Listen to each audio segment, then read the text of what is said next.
In a mansion bathed in morning light, a scream shattered the silence of wealth. The billionaire froze mid-step. He ran toward the hall, his heart pounding, his instincts whispering dread. And there she was, the nanny, iron in hand, anger across her face. Before her knelt a little boy, tears streaming, his arm red and trembling. The iron's hiss filled the air, the smell of burning cloth, of cruelty unveiled. Let me know in the comments. Where are you watching from, and what time is it? The billionaire's voice thundered. What are you doing? The nanny turned, fear flashing across her eyes, words lost in shock. The boy sobbed louder, his cries echoing off marble and gold. The billionaire rushed forward, yanking the iron away, trembling with rage.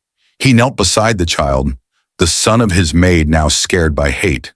A silence fell, heavy and unbearable, as truth unfolded before him.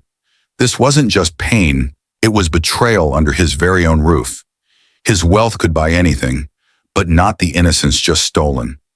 He looked at the boy's face, and something inside him broke forever. That day he swore no child under his roof would ever be hurt again. And what he did next left the entire city speechless. It wasn't revenge, it wasn't punishment, it was something far greater, because sometimes the richest hearts are those that choose mercy over anger. The mansion stood quiet beneath the soft hum of morning light. Golden rays spilled through tall windows, kissing marble floors below. A peace too perfect, until a cry shattered it like breaking glass. The billionaire's coffee cup slipped from his hand, crashing in fear. The sound wasn't ordinary, it was the cry of a child in agony. He froze for a moment, his mind refusing to accept what he heard. Then instinct took over. He ran, heart pounding against his chest. Each step echoed louder than the next, racing toward the unknown. Servants peeked from corners, their faces pale with confusion. The scream came again, high, desperate, and hauntingly real. He turned the last corner, breath sharp, eyes wide with dread. And what he saw next made his blood run cold. The air smelled faintly of burning cloth and fear. The silence between each sob pierced deeper than sound itself. Everything he had built, wealth, comfort, power, meant nothing now. Because before him was cruelty no money could ever justify. He whispered, "Please no," as his hands began to tremble. The moment felt endless, suspended between rage and heartbreak. And in that stillness, he knew nothing would ever be the same. The morning had changed everything. There she stood, the nanny, a figure once trusted like family. Her hand gripped a hot pressing iron, steam curling through the air. In front of her, the maid's little boy sobbed on the polished floor. His small arm bore the red mark of unbearable pain and fear. Tears mixed with sweat, his eyes begging for mercy she didn't show. The billionaire's heart cracked like glass beneath his ribs. He shouted her name, voice trembling with disbelief. She spun around, guilt and panic flashing in her cold eyes. "Sir, I didn't mean," but the words died on her tongue.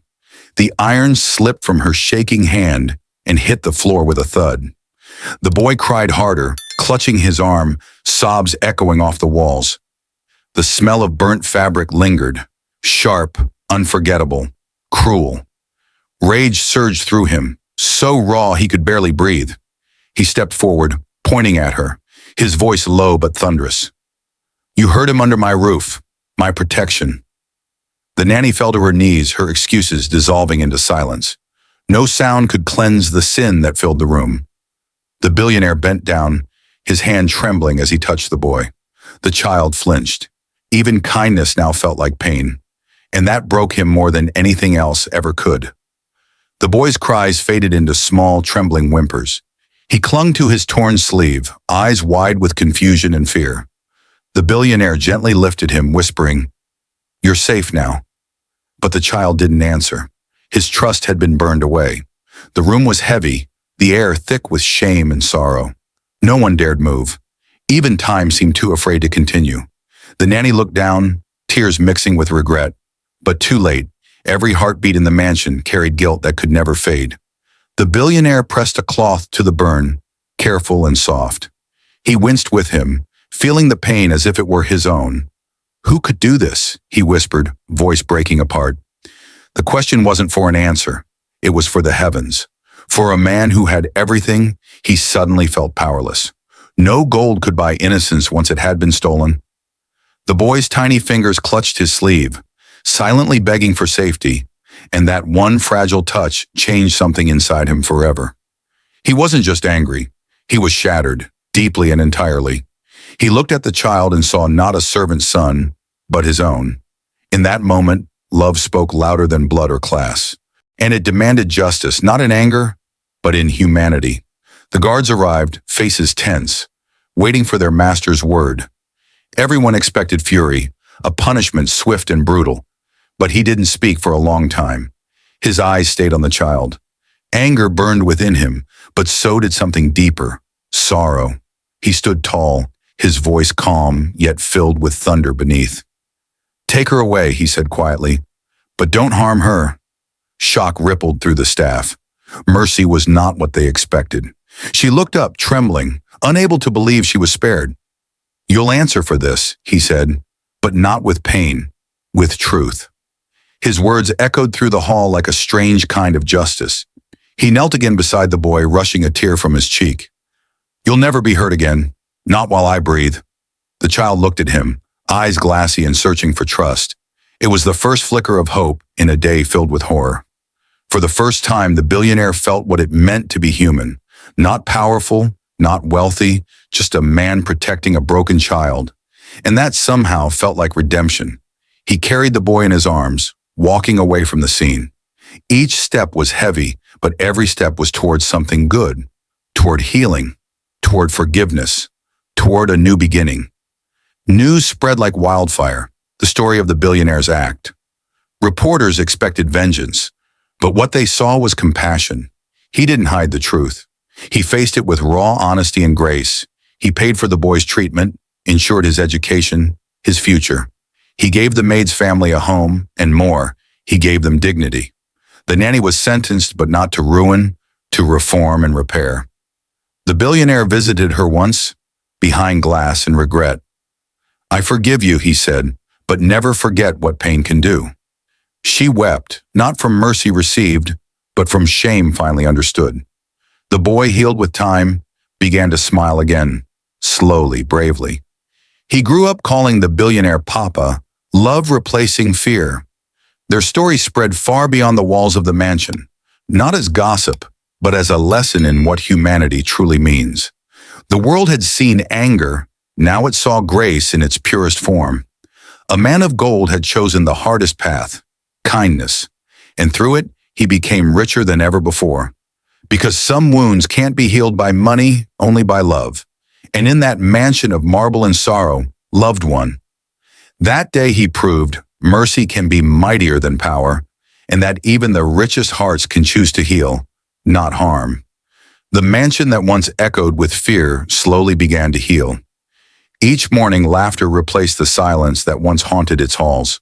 The boy, now cared for by kind hands, began to smile again. His small steps echoed softly through the corridors of forgiveness. The billionaire watched him from afar, heart heavy but hopeful. He often stood by the window, remembering that day's horror. But now, where guilt once lived, a quiet purpose began to grow. He arranged tutors, doctors, and caretakers filled with compassion. He didn't see him as the maid's son anymore. He was family. Some nights the boy would wake screaming from old memories, and each time, the billionaire rushed in, holding him till dawn. "Nothing will ever hurt you again," he'd whisper in trembling words. Those nights taught him the true meaning of fatherhood, not through blood, but through protection, love, and patience. He started spending less time in meetings, more time in moments. The boy's laughter became his favorite sound in the world. Even the servants whispered, "He's changed, the master has changed." The mansion's walls, once cold with pride, now breathed warmth. Because one act of cruelty had birthed 1,000 acts of kindness.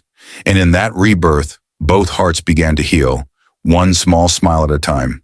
He realized forgiveness wasn't weakness, it was strength reborn. That love could rebuild what fear once destroyed.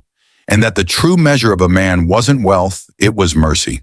Together they learned how to turn pain into purpose. And every sunrise whispered, the worst day gave birth to the best bond. Months passed, and the nanny sat alone in a rehabilitation home. Her days were quiet, her nights filled with echoes of regret. The sound of that boy's cry haunted her more than any prison ever could. At first she hated herself, but then she began to understand. Pain doesn't justify cruelty, it only multiplies it.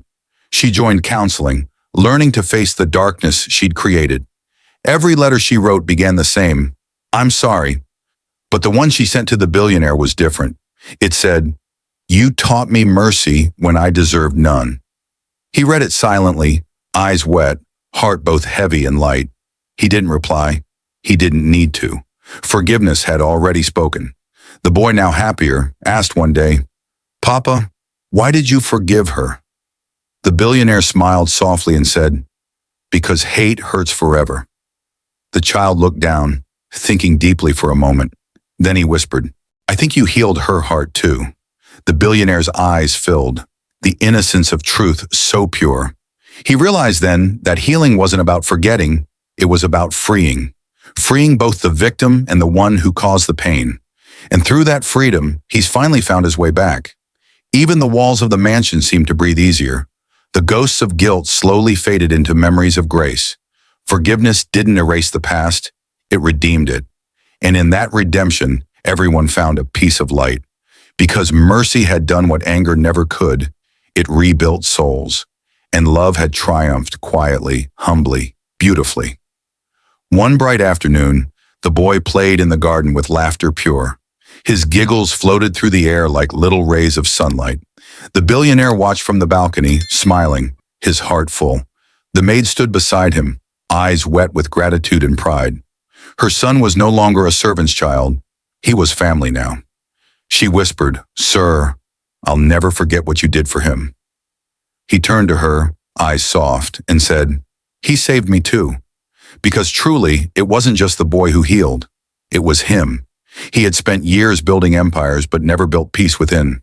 But this small child, this little soul, changed that forever. They began traveling together. Beaches, parks, places of joy. The boy would laugh, pointing at birds and shout, "Papa, look!" Those simple moments became his greatest treasures. The world outside saw power. The world inside him saw purpose. At night, he'd tuck the boy in, brushing his curls gently.